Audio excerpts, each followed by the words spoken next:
Hare Krishna, muchas gracias por estar presentes para la clase de Srimad Bhagavatam correspondiente al canto quinto, capítulo 14, titulado El gran bosque de disfrute del mundo material. El texto de hoy es el número 36.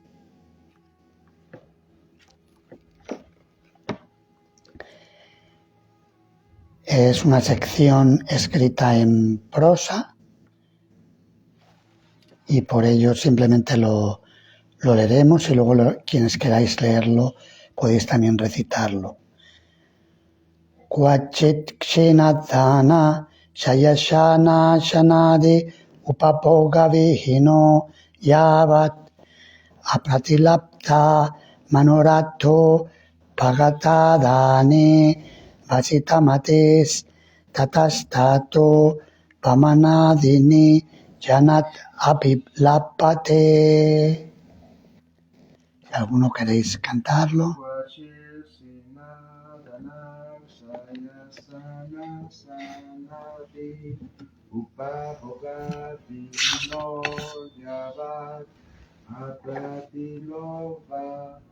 Manorato pagatadane avasitamatis tatas tato pamanadini janat adilabate. ¿Alguien más? ¿Nadie más lo tiene? La traducción y el significado por su divina gracia, Srila Prabhupada. Kvachit significa a veces, Shinadhana, sin tener dinero suficiente, Saya Asana, Ashana Adi, facilidades para dormir, sentarse o comer. Upabhoga, de disfrute material. Vihina, privada. Yavat, mientras. Apratilapta, no obtenido. Manorata, por su deseo. Upagata, obtenido.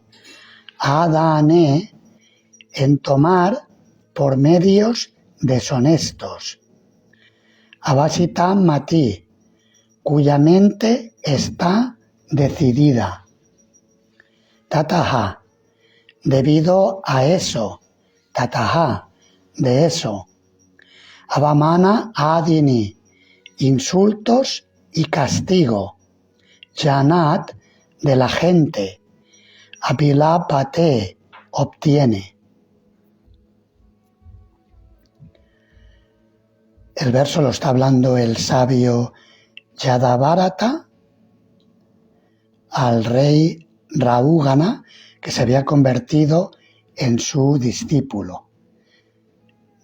No vamos ahora a contar toda la historia de cómo ocurrió, pero era el maestro, el sabio le habla al discípulo. Y le está explicando una metáfora que narró en el capítulo anterior. El verso de hoy es muy parecido al verso 12 del capítulo anterior, por si alguien quiere mirarlo y compararlo. En realidad no requería mucha explicación ese verso en concreto, casi que repite lo mismo, en otras palabras. La traducción dice así: a veces, por falta de dinero, el alma condicionada no consigue satisfacer sus necesidades mínimas. A veces ni siquiera tiene un lugar en que sentarse, ni las cosas más indispensables. En otras palabras, pasa grandes penurias. Entonces, cuando no puede procurarse lo que necesita por medios honestos, decide sustraer las propiedades ajenas. Cuando lo consigue, no recibe más que insultos de los demás, y eso le llena de pesadumbre. Si lo queréis repetir para que quede mejor, a veces, por falta de dinero, el alma condicionada no consigue satisfacer sus necesidades mínimas. A veces, ni siquiera tiene un lugar en que sentarse, ni las cosas más indispensables. En otras palabras, pasa grandes penurias. Entonces, cuando no puede procurarse lo que necesita por medios honestos, decide sustraer las propiedades ajenas. Cuando lo consigue, no recibe más que insultos de los demás, y eso le llena de pesadumbre.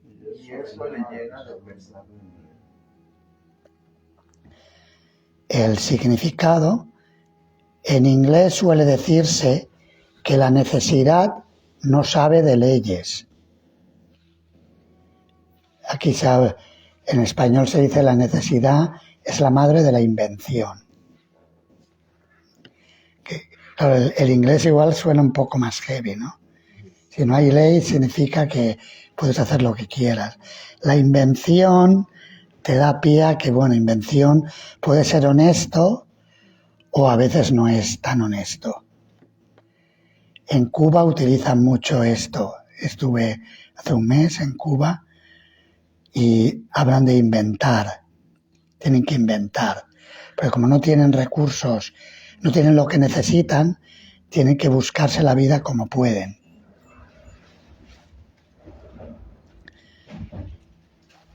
No todo el mundo, pero mucha gente. Hay gente que tiene familiares fuera del país y les mandan dinero, entonces pueden funcionar. El alma condicionada, cuando necesita dinero para procurarse lo más indispensable para vivir, no repara en medios. Mendiga, pide prestado o roba. Y en lugar de recibir lo que necesita, recibe insultos y palos. A no ser que esté muy bien organizada, no puede acumular riquezas por medios deshonestos. Y si llega a conseguir algo por esos medios, no puede evitar el castigo y los insultos del gobierno o del pueblo. Hay muchos ejemplos de personas importantes que han sido encarceladas al descubrírseles delitos de malversación de fondos.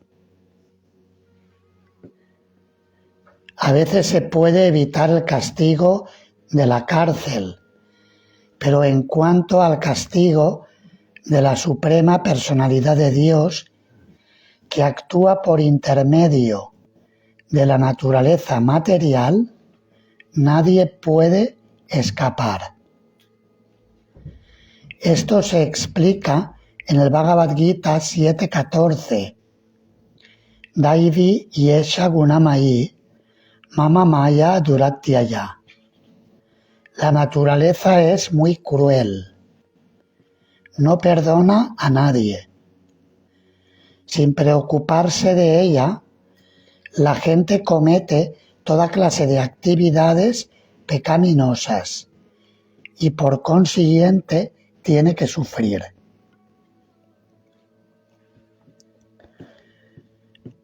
el texto y la traducción de nuevo. Kwachit kshinadana sayasana shanadiu paboga vigino yavat. Apratilapta manorato pagatadani vasitamatis tatastato pamanadini chanat apilapate. A veces, por falta de dinero, el alma condicionada no consigue satisfacer sus necesidades mínimas. A veces, ni siquiera tiene un lugar en que sentarse, ni las cosas más indispensables. En otras palabras, pasa grandes penurias. Entonces, cuando no puede procurarse lo que necesita por medios honestos, decide sustraer las propiedades ajenas. Cuando lo consigue, no recibe más que insultos de los demás, y eso le llena de pesadumbre.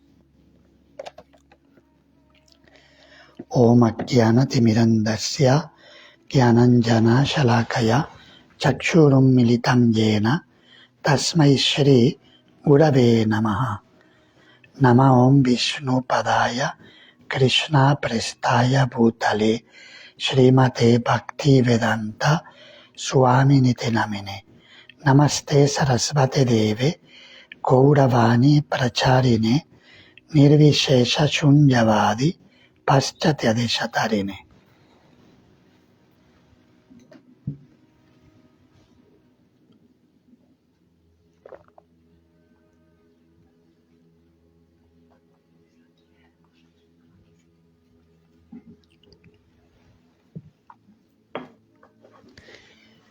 La literatura védica y que estamos estudiando, y en concreto el Srimad Bhagavatam y la Bhagavad Gita, explican algo que es bastante evidente para cualquier persona que sea observadora de lo que pasa en la vida, en el mundo. El mundo material, dice por ejemplo el Bhagavad Gita, Mamupetya Punarjamma Dukkalayam Ashashvatam. Tiene dos características. Una es Dukkalayam, que significa que es un lugar problemático, un lugar donde hay sufrimientos, y Ashashvatam, que significa que es un lugar temporal. Entonces, claro, si estás viviendo en un lugar que está lleno de sufrimientos y que es temporal, pues las expectativas, si una persona es mínimamente observadora y reflexiva, deben ser realistas. No hay que... Claro, normalmente se habla de pensamiento positivo y es muy bueno el ser positivos en la vida y el proyectarse con entusiasmo para conseguir aquellos propósitos que buscamos. Pero también es importante ser realista. A veces se nos acusa, a los que seguimos la literatura védica, cuando hablamos de estos temas o comentamos versos como el de hoy, que habla de los problemas de la vida, se nos acusa a veces de pesimistas. Dice, bueno, pero es que eso es una visión muy pesimista de la vida. El hecho, no obstante, es que no es una visión pesimista, sino que es una visión realista. El decir que el mundo material es un lugar de sufrimientos, ¿es algo pesimista o es algo realista?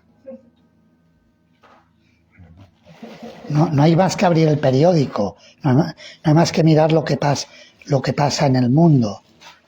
Es una visión realista de las cosas, que es lo que las personas experimentamos en la vida.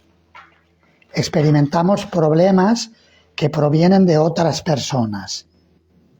Por ejemplo, aquí se habla de gente que por su destino no puede tener sus necesidades cubiertas y decide recurrir al hurto o al robo. Aquí se habla de robo, en realidad son dos categorías distintas. El hurto es cuando la persona sustrae algo que no le pertenece, pero sin forzar nada. Se lo encuentra por ahí, me lo encontré y lo recojo. No es mío, eso es evidentemente es apropiarse de algo que no le pertenece, pero bueno, me lo encontré por ahí, estaba por ahí, no había dueño y lo sustraigo. Y el robo es cuando hay fuerza. Había un candado y forcé el candado o corté la cadena. Eso ya es robo. Según las leyes, normalmente el robo está más penado que el hurto, según las leyes de los humanos en los diferentes países. Lo podéis buscar en Google, sí, hoy en día el gurú Google te lo explica todo. Buscas hurto y robo y te explica qué es una cosa y qué es otra. A la persona que tiene algo y llega otra y le hurta o le roba, naturalmente se siente mal.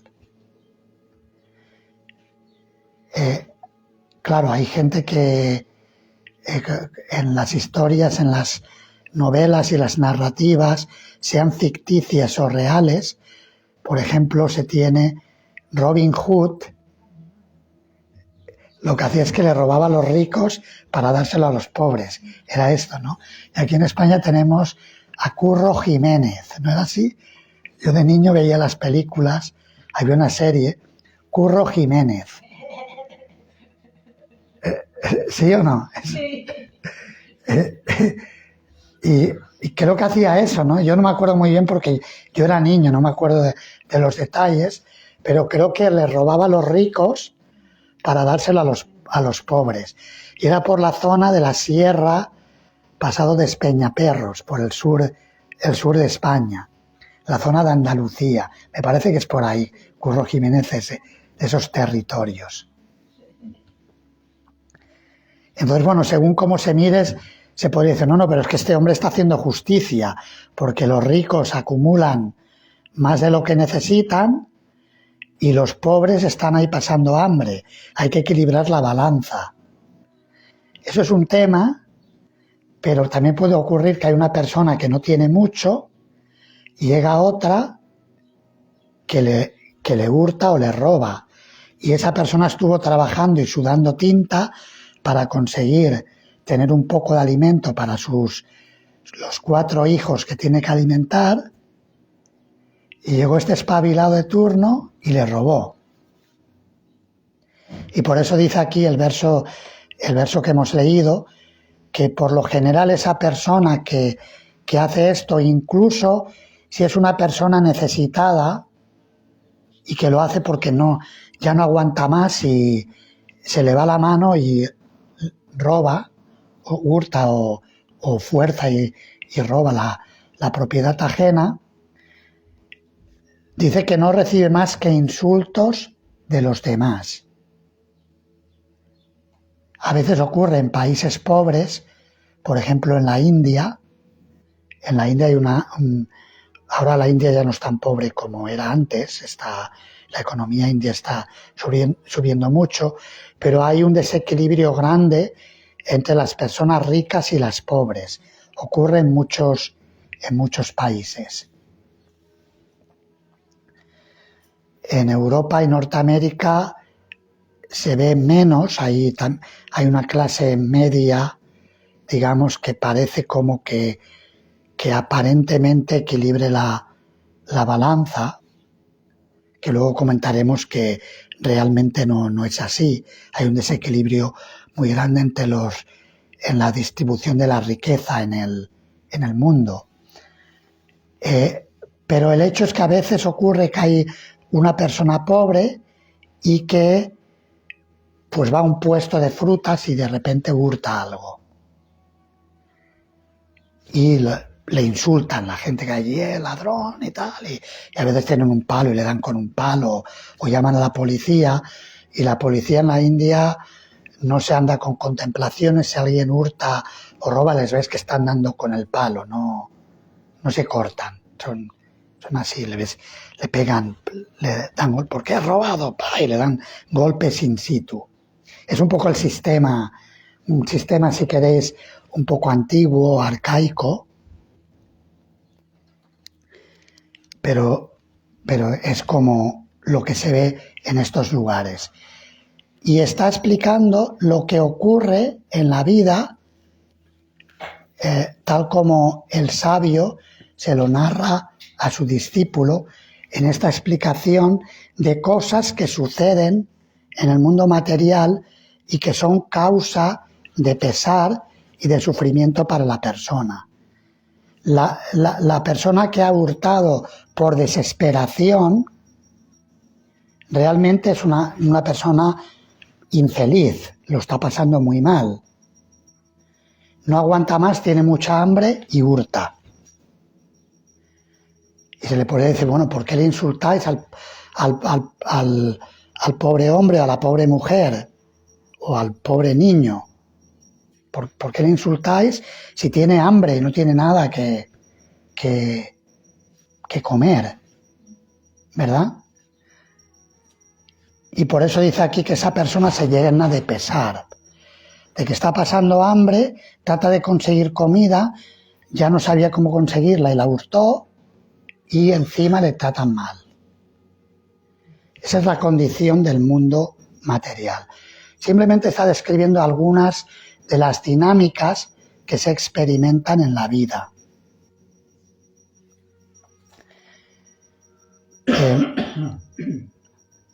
A este respecto también podemos reflexionar de lo que explica el Sri Upanishad sobre la distribución de la riqueza. La filosofía de los Upanishads es muy clara a este respecto y básicamente establecen que hay que reconocer que todo le pertenece a Dios.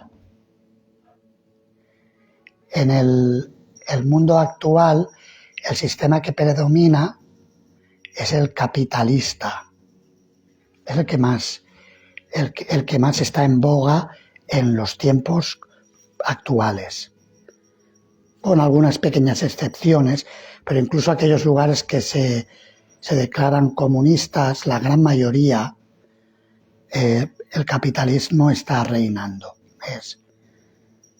Y luego aquellos que parecen ser más comunistas, son lugares que están muy empobrecidos por no bailar al ritmo del sistema que hay establecido en el mundo.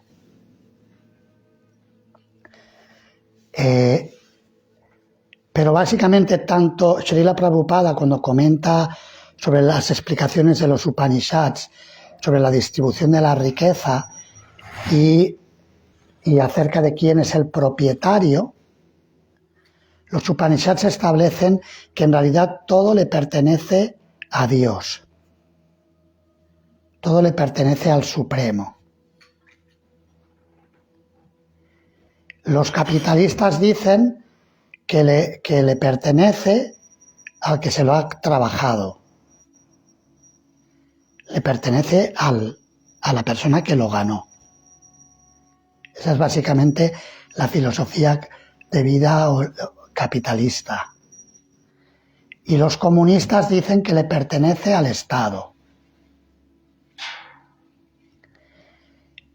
Pero en realidad los dos están, según las explicaciones de los acharyas, de los maestros espirituales, los dos están equivocados, porque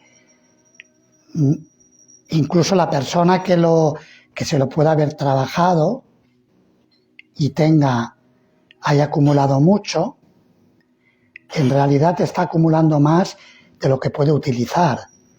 Y eso que está acumulando de más, luego le va a faltar a otras personas. Eso crea un desequilibrio grande. Por eso el Sri Ishopanishad establece Ishavasya midam sarvam yat kincha jagatyam jagat tena tyaktena bhunjita magredda kasyasvidhanam, que significa que todo lo que existe en el universo, en el mundo, es propiedad del Supremo. Y que por esa razón los seres humanos, reconociendo este principio universal, debemos solamente utilizar todo aquello que necesitamos, o acumular, mejor dicho, aquello que necesitamos, sabiendo que esa es nuestra cuota asignada por la madre naturaleza y por Dios. Y sabiendo bien a quién pertenece. Porque si yo tengo más de mi cuota, en realidad le estoy quitando la cuota a otra persona. Y por eso en el mundo hay tanto desequilibrio. La riqueza está, digamos que el 80%, es un aproximado, pero según cálculos que muchas veces nos presentan en medios de información, el 80 o el 90% de la riqueza del planeta está en manos de un 5 o un 10% de la población. Es más o menos es así. Hay gente rica que no sabe qué hacer con el dinero y se tiene que inventar que se va a hacer un viaje a la luna y empieza a jugar al astronauta. Y aquí la gente muriéndose de hambre. Y luego sí hacer un poquito de caridad y queda bien, ¿no? Pero la gente se está muriendo de hambre. Entonces es un sistema altamente cuestionable, porque muchas veces además la forma de ganar dinero es con engaños, engañando al prójimo, creando sistemas o jugando con la codicia y las debilidades de la gente y promoviendo cosas que lo que hacen es como el que monta un casino. ¿Qué es lo que hace? Pues engaña al prójimo. Monta un casino, juega con la codicia de las personas que van a jugar, pero el que no pierde es el dueño del casino. El dueño del casino siempre sale ganando. ¿Cómo lo hacen eso? ¿Cómo lo pueden controlar? Tienen sistemas. Cobran un porcentaje por cada movida que haces. Es como la lotería. En la lotería también una parte va al Estado. Y parece como que es algo muy generoso él. Y como hay tanta persona codiciosa y no quieren más, ¿no? A ver si este año a ver si me cae la lotería. También deben cobrar una entrada, no tengo ni idea. Yo no he entrado nunca en un casino, pero lo que sé es que el dueño del casino no pierde, gana. Y los dueños de las máquinas tragaperras no pierden, siempre ganan. Y juegan con la codicia de la gente. Por eso decía Srila Bhaktisiddhanta, el maestro espiritual de Srila Prabhupada, decía que este mundo material es el mundo de los engañadores y los engañados. Y contaba la historia de aquel rey que tenía una fruta muy especial, un mango maduro, muy rico, y que decidió regalarle, le regaló esta fruta, el rey se la regaló a la reina, una fruta única que no había otra en ese momento. La reina tenía un amante en el palacio y le regaló la fruta al amante. El amante no solamente tenía un rollo con la reina, sino que también tenía algo con otra persona en el palacio y se lo regaló, la misma fruta. Y esta persona que tenía un asunto con este hombre, que tenía un asunto con la reina, también tenía un asunto con el rey y le regaló la misma fruta al rey. Y el rey vio la fruta y dijo, era una fruta única, y se quedó sorprendido. Entonces contaba esa historia para ilustrar cómo el mundo material es el mundo de los engañadores y los engañados. Y por eso la literatura védica nos llama a despertar. Nos explica que la forma de vida humana tiene como meta el despertar. Despertemos. No somos seres del mundo del sufrimiento. No somos seres de las cosas que nos producen malestar.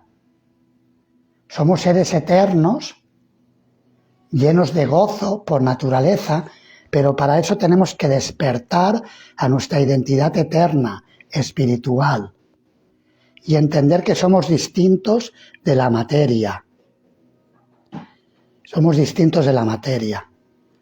Hoy en día, otro engaño que se está promoviendo, no digo que no tenga su parte, digamos, justa y adecuada y de respeto humano, no digo que no, pero también hay mucho engaño con esto. El tema de la identidad de género. En la reunión de comunicaciones en la que estuve, en la reunión de predicadores, representantes de los diferentes países europeos, que nos reunimos en Villa Brindavan, en Italia. Se tocaron diferentes temas.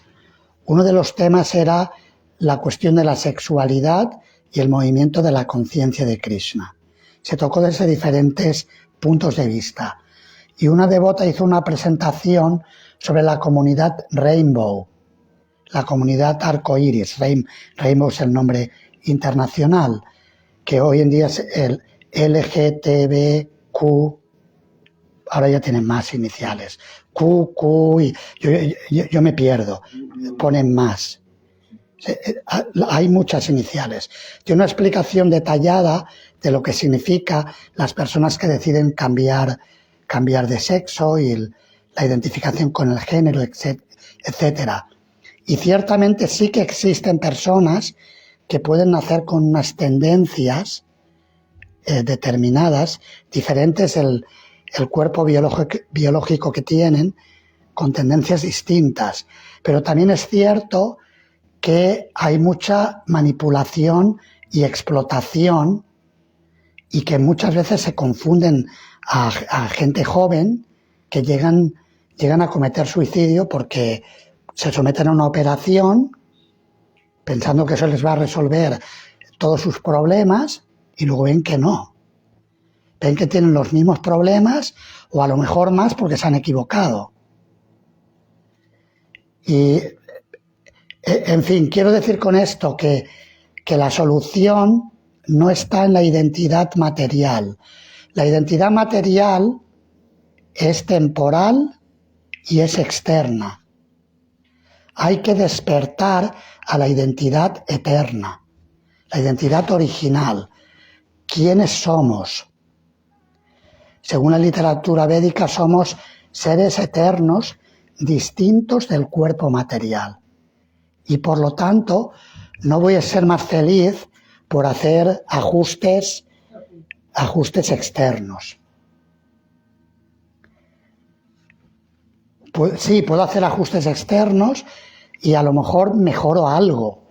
Pues porque para una persona que haga un ajuste en su vida material, pues le ayuda a, bueno, me ubico un poco mejor, me identifico más de esta manera, en este lugar o en este otro lugar, pero realmente lo que tengo que hacer es situarme en el ser. Si me sitúo en el ser, donde quiera que vaya, estaré bien, porque estoy bien situado, estoy bien ubicado. Y si no me sitúo en el ser, haga lo que haga, no voy a estar inquieto, no voy a estar bien. Voy a sentir que me falta algo. Así que estas descripciones que se dan acerca del mundo material y de lo problemático que puede llegar a ser la vida material, simplemente es para ayudarnos a despertar a la realidad de la existencia que tiene el alma en el mundo mortal,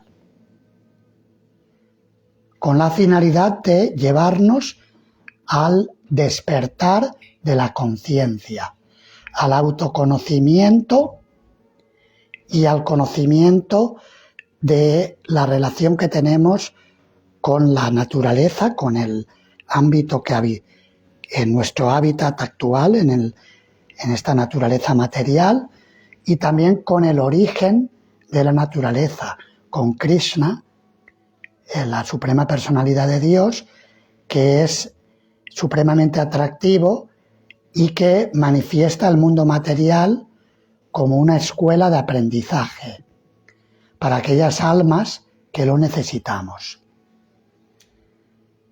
Si queréis hacer preguntas o comentarios sobre lo que hemos leído o comentado.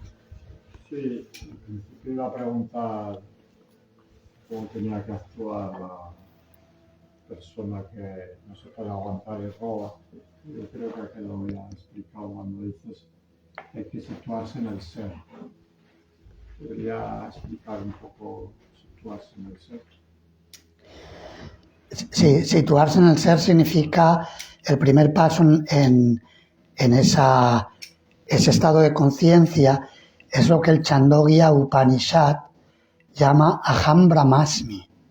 Aham Brahmasmi quiere decir, es una afirmación de identidad que significa soy Brahman. Soy Brahman significa soy parte de Dios, soy espíritu, pertenezco al ámbito divino. Ese es el primer paso, Aham Brahmasmi. Soy un alma espiritual eterna, distinta del cuerpo material. El cuerpo material que habito es un vestido o una casa donde estoy viviendo ahora.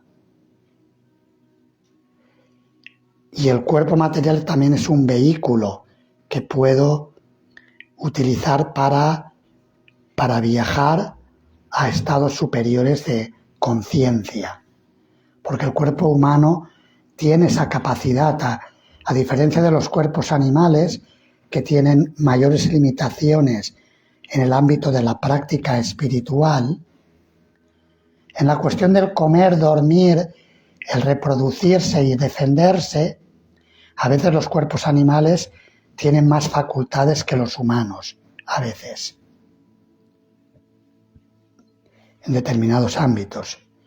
Claro, sí que el humano puede malutilizar la inteligencia superior, entre comillas, que tiene sobre los animales para ser cruel y para matar a los animales. Como se hace a veces en la caza o en este país en la tortura de los toros. Le llaman cultura, pero es tortura. Es una cultura muy, muy bárbara, muy loca. ¿Qué tipo de cultura es? El torturar a otros seres vivos es algo muy, muy loco. Así que el hecho es que el situarse en el ser empieza por reconocer que somos seres espirituales eternos distintos del cuerpo material, pero luego también conectar con el propietario, con el Ser Supremo, que es nuestro propio origen. Nosotros somos chispas de Dios, pero la chispa no debe separarse del fuego para mantener su naturaleza ígnea. Si la chispa se separa del fuego, tiene la tendencia a extinguirse. Cuando el alma eterna se sumerge en la materia, desconectándose de su estado de conciencia espiritual, tienes la tendencia a ver extinguida esa experiencia de eternidad y por lo tanto siente la angustia existencial que muchas veces la gente siente en la vida. La angustia existencial viene debido a la desconexión de ese plano espiritual. Y entonces ya llega un momento que la persona siente depresión y ya tiene que ir al psicólogo, al psiquiatra, para buscar una solución al problema que se ha acrecentado. Evidentemente hay que buscar un equilibrio, porque tampoco podemos pretender estar en el plano de la trascendencia sin estarlo. Sí, eso también puede ocasionar otro tipo de desequilibrios. Si en mi imaginación, si tengo el síndrome, lo que algunos pensadores han llamado devotos, el síndrome de la trascendencia prematura, que me imagino que he trascendido cuando no he trascendido, entonces estoy desubicado. Tengo que ubicarme según mi propio estado de conciencia. Y hay que encontrar un equilibrio entre el estado físico, el estado psicológico y el estado espiritual. Eso es importante. Y cada persona hacerlo según su propia identidad. Y esa identidad es algo que digamos que se va desarrollando en el camino espiritual según la persona va despertando su conciencia espiritual.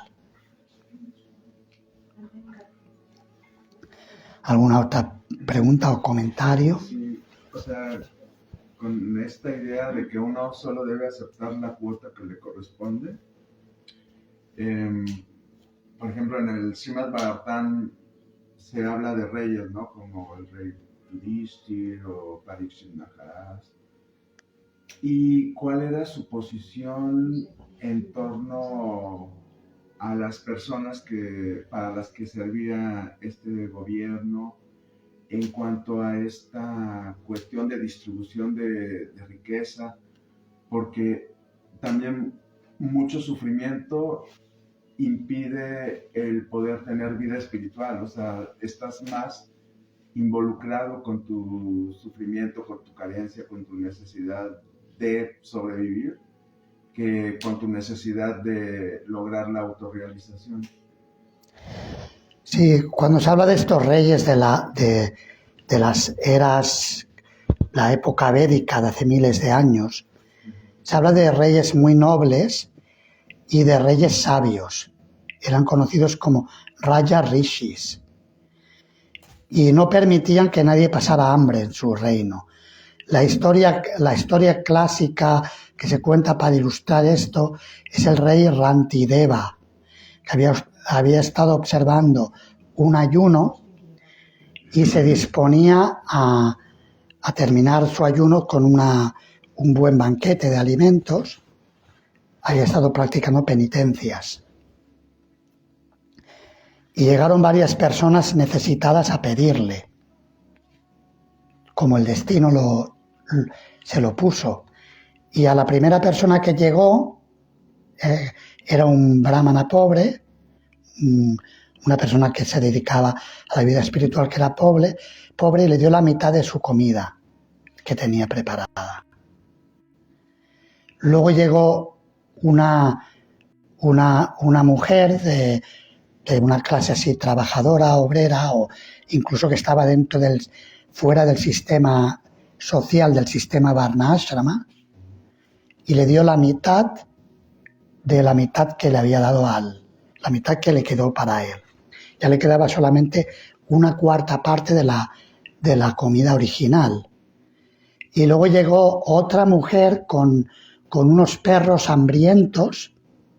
Dame algo que mis perros están muertos de hambre y tal. Y le dijo, bueno, pues le dio ya todo. Sí, sí. Y rompió el ayuno tomando agua.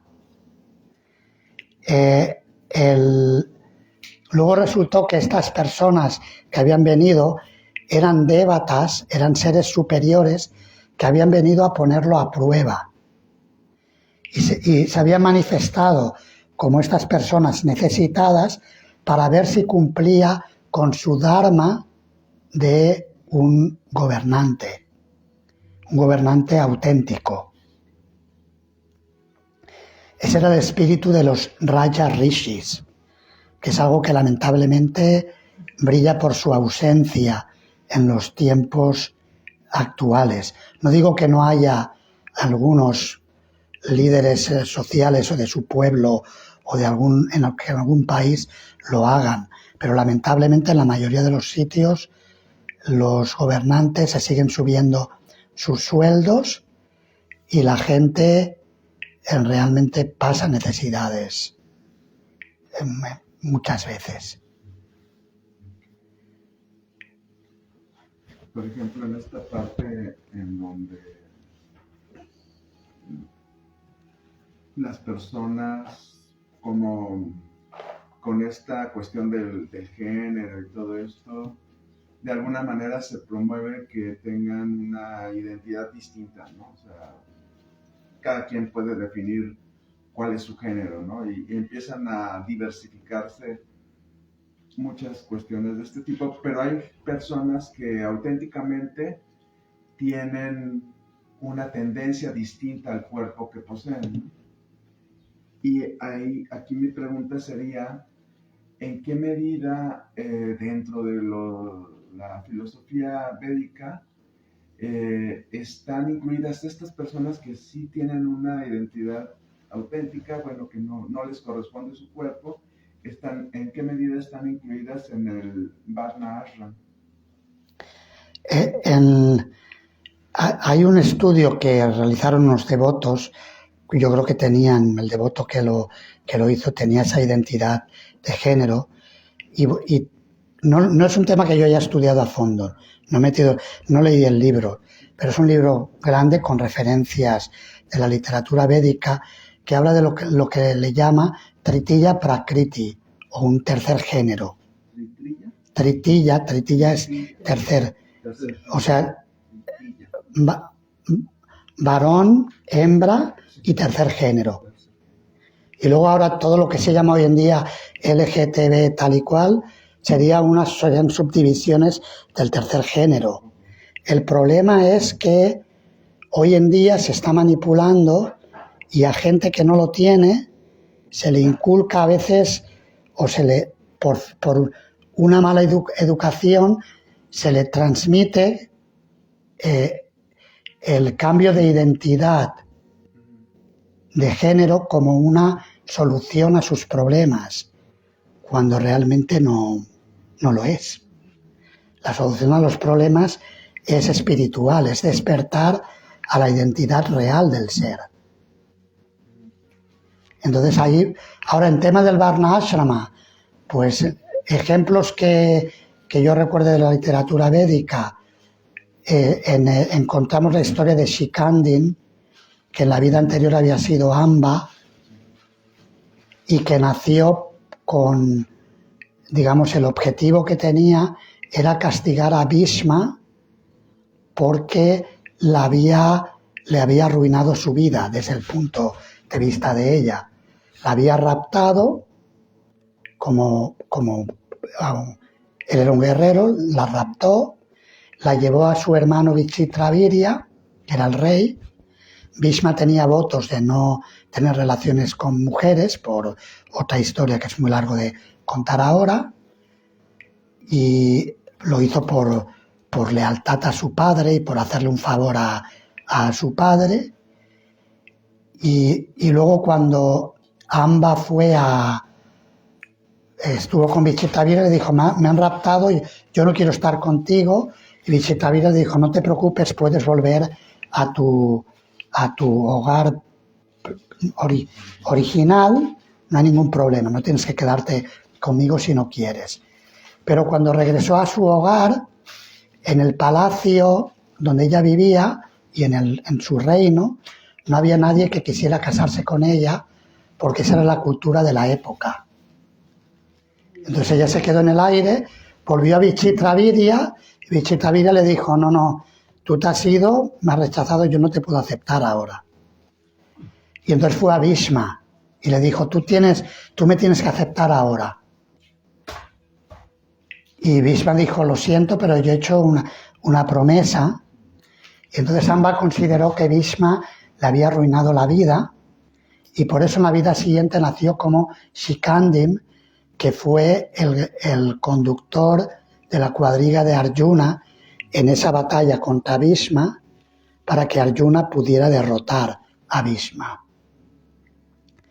Y aunque se dice que Shikandim lanzó flechas, en realidad las flechas que mataron a Bhishma fueron las de Arjuna.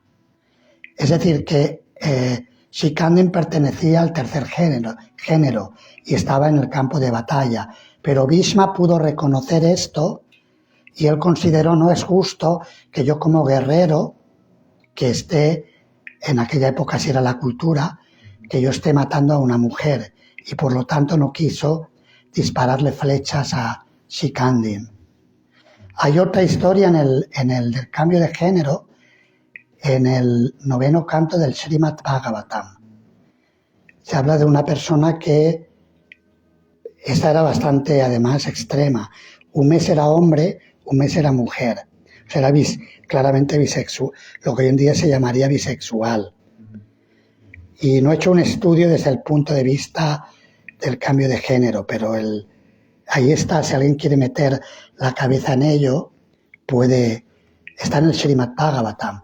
En el Srimad Bhagavatam encontramos todas las diferentes circunstancias que podemos experimentar en la vida y en particular en la era de Kali. Pero el Bhagavatam nos llama a despertar al Bhakti, al Uttama Bhakti o al Prema Bhakti, al servicio devocional puro a Krishna y a no perdernos en las cuestiones externas. Pero se puede estudiar y hacer un análisis del tema si alguien quiere. Yo no he metido la cabeza en mirarlo desde ese punto de vista, pero a lo mejor ahora habrá que mirarlo porque es algo que yo he notado de hablar a estudiantes de universidad en España hace años, antes de que estuviera de que me fuera a Bélgica. Solía dar muchas charlas en las universidades y ahora hay un cambio grande, muy grande. O sea, el otro día le estuve hablando en Madrid a un grupo de estudiantes de sociología de la religión. Eran un grupo de entre 30 y 40 estudiantes. Y había personas de la comunidad, lo que se podría etiquetar como comunidad Rainbow o LGTB, etcétera. Por lo menos había el 15 o el 20%. No exagero, ¿eh? No exagero. Y yo que soy monje y que no me entero mucho, lo podía distinguir claramente. Y después me vinieron dos a hablar conmigo. Era una chica trans o un chico, no, yo a veces no sé cómo, era una chica que había sido chico, un chico trans con apariencia de mujer, pero sin haber hecho cambios con hormonas. Y me estuvieron hablando un poco, preguntando en esta comunidad que habían notado, porque habían visitado varias comunidades religiosas, como que éramos abiertos y tal, y estaban preguntando de cómo podían integrarse. Querían saber, simplemente estaban informándose. pero que es algo claramente, hay un cambio grande y quizás pues habrá que estudiar esta sección del Bhagavatam y ver cómo ¿Qué aplicarla. les dijiste? Yo les dije que la conciencia de Krishna es universal y que es para todo el mundo, que no hay... Nosotros no tenemos problemas en ese sentido. Nada más para ajustar mi duda. Entonces el Tritya Prakriti. estaría en el Varna Ashram y... No lo he estudiado, habría que estudiarlo, habría que mirarlo en el Shastra, ¿no? No lo he estudiado porque en la cultura clásica Varna Ashrama el género masculino-femenino era muy... El sistema clásico de familia es muy fuerte. No significa que no existieran. De hecho, existen en otras especies de vida. En todas las especies de vida parece que se está estudiado biológicamente que hay un porcentaje que actúan de esa manera, distinto del género, o sea, del cuerpo biológico que tienen. Porque ahí el otro tema sería si pueden hacer ceremonia de fuego, ¿no? O sea, si no están en el Varna Ashram o si están en el... Ceremonia de fuego, en la tradición yo no lo he visto, ningún precedente. Sí, lo he visto en Facebook, 2 devotas casándose. No, pero claro, sí, hubo alguien que la hizo, sí. Sí. Hubo alguien que hizo la ceremonia, pero no está autorizado por la Iglesia, o sea, es un tema, en este caso por la institución. Hubo un sacerdote que lo hizo, sí. Ya. Gracias. En el caso de ese rey que por X motivo, por maldiciones o lo que sea, entonces lo que le sucedería es que un mes cuando pasaba con el cuerpo de hombre, la gente se sentía a gusto, pero cuando aparecía como mujer se confundían, entonces esto no va conmigo y cuando se creció un poquito el hijo, le transmitió el hijo y tuvo que renunciar al gobierno, es cierto, sí. renunció al gobierno, pero más rápido de lo normal.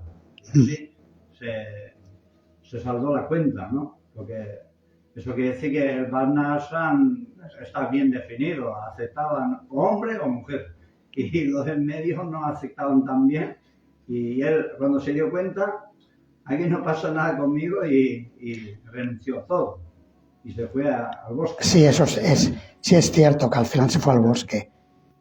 El resultado de eso quiere decir ¿qué es lo que tiene que hacer ese tipo de personas? Dedicarse a la vida espiritual y dejarse de rollo de quitar y de cambiar. Claro, ese es el mensaje. El mensaje en este caso, ¿cómo se llamaba? ¿Se llamaba Buda? ¿Era Buda? No el Buda, el Siddhartha Gautama. Pero Buda con 2 Ds. Creo que esa es la historia. Buda siempre es con 2 No, este era con una D. Porque Buda siempre Me parece que tendría que buscarlo, lo que no tengo el ordenador. Bueno, Bueno, en otro momento. ¿hay un 9º canto ahí? Si me lo pasáis. Pero la conclusión, como ejemplo, es esa, ¿no? Que renunció y se fue. Gracias.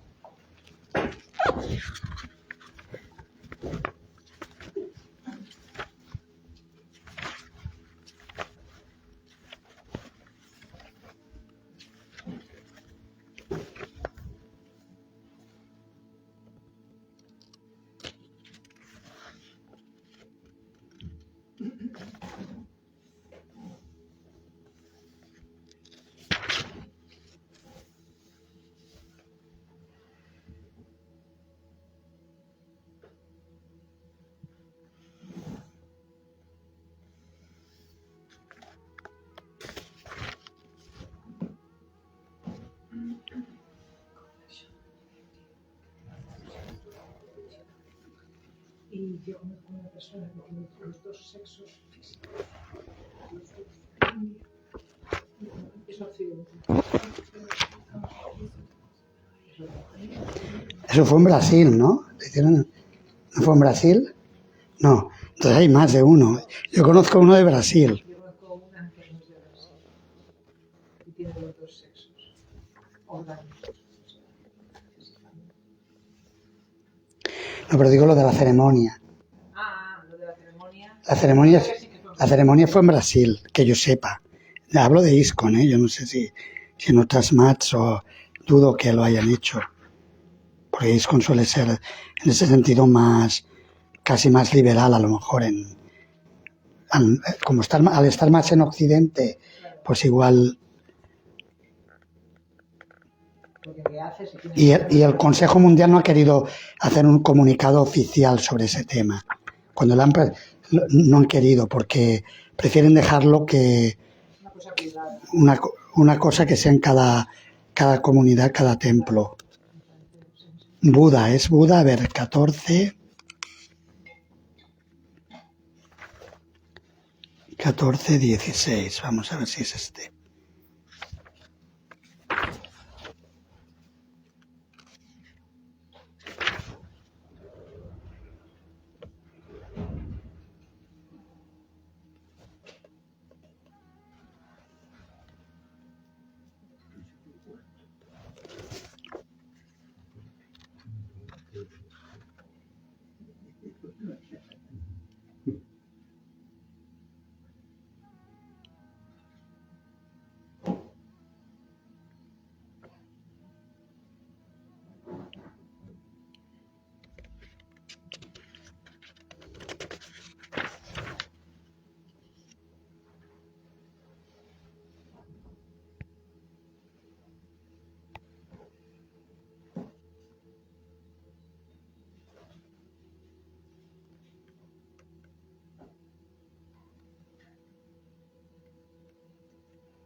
Este Buda es el hijo de Soma, del dios del... Bueno, Soma lo adoptó, pero nació de un adulterio, es toda una historia. Pero es que no estoy seguro si es el mismo. No, bueno, tendría que... A ver, 2:30. Yo juraría que era Buda, pero no recuerdo.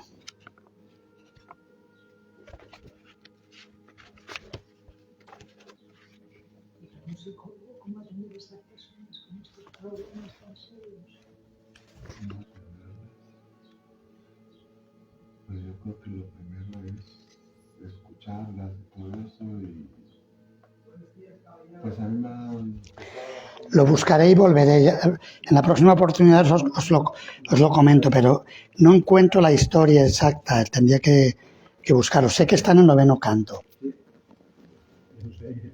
leído también, por eso sé que la conclusión fue que el rey, nada más que estuvo esperando a que su hijo se volviera mayor, su hijo legítimo, y dejó todo y se fue al bosque a vivir. Ya.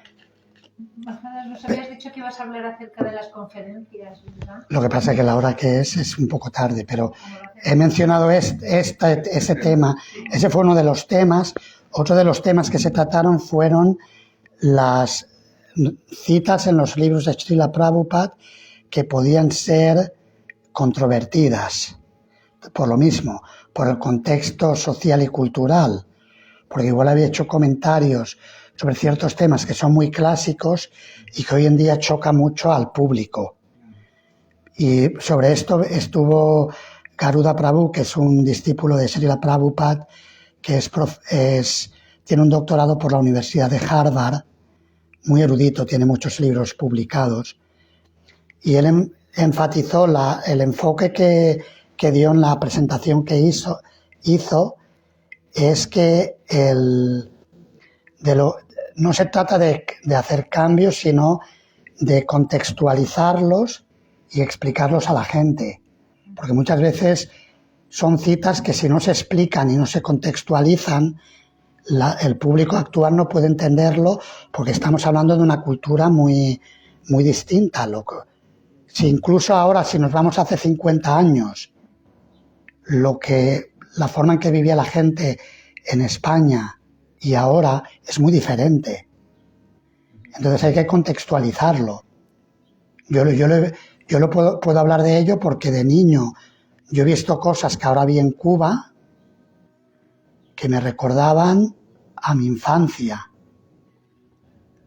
en cosas de cómo se movía la gente y el estilo de vida, los vendedores por la calle y llamando, gritando a voces. Esas son pequeñas cosas de la ciudad, pero también hay otras cuestiones de tipo cultural. Por ejemplo, mi madre era una mujer muy de la casa y muy de la familia.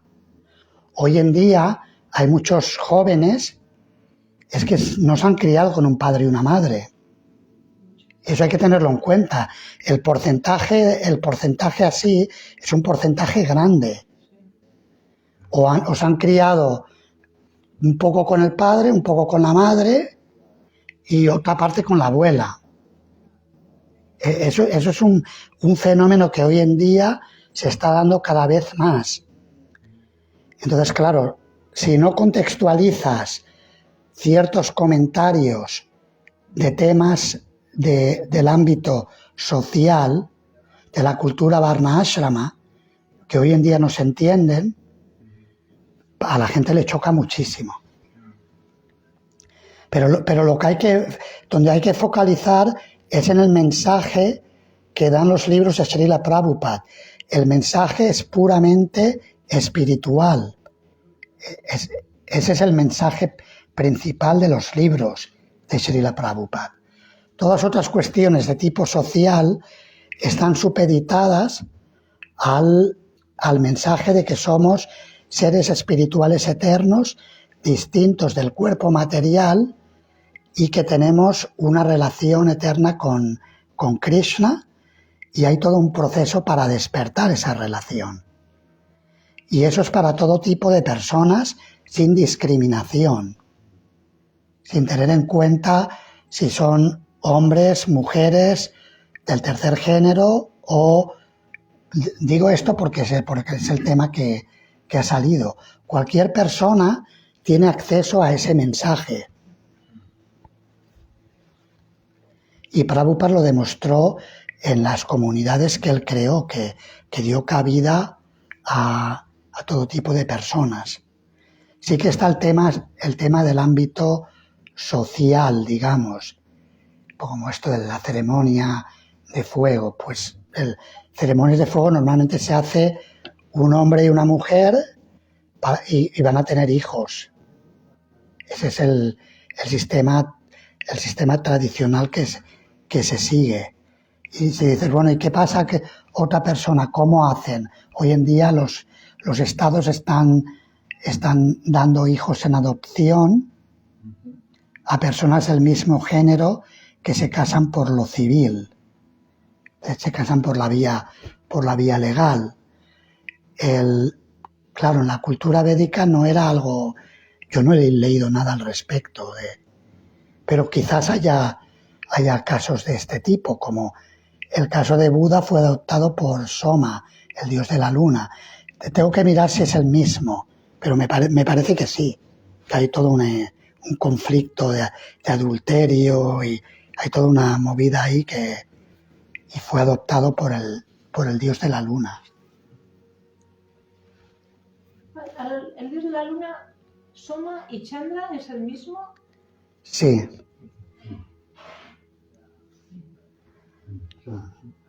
¿Alguna otra pregunta o comentario? Que es ¿cuándo se come aquí? No es la pregunta.